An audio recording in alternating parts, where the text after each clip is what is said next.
My name is Dylan Bradley. I'm an athletic performance coach and wide receiver trainer in Southern California.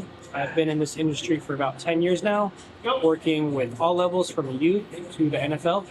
So first time I saw the Smart Sled, I was here training a couple of clients, and I saw some guys messing around with it over here on the turf, so I decided to hop in and see what this thing's really made of.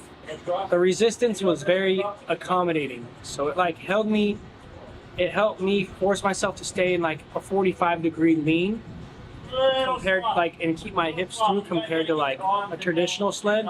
A lot of kids kind of like sandbag it, where they'll like push with their hips back or whatever. With the sled, it's like there's no room for being lazy.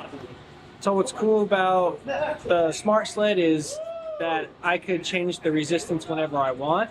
So if I have a kid that's like 160 in high school, and then I got a college kid that's around 200 pounds, I could instantly change that resistance whenever I want.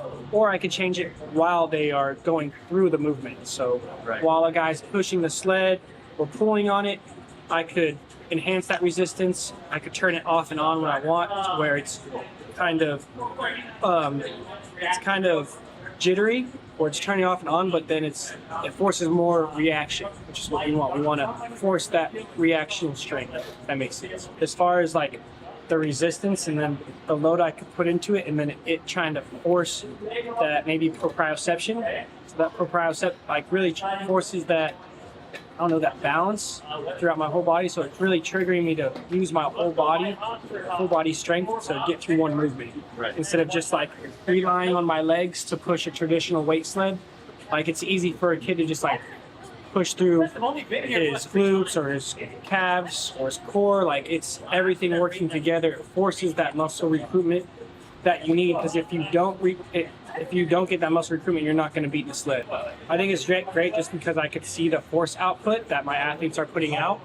So especially if maybe a kid's going through an injury, I could see how much stronger his right side is than his left. I mean, most people are dominant on one side or the other, but we could really see the difference between the two now and try to work between the two and balance that out as best as we can.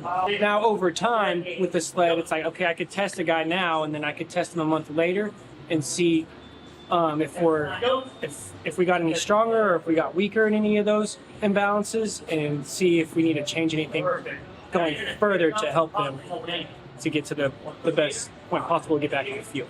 When we have the sled here, we're using it pretty consistently throughout the whole journey.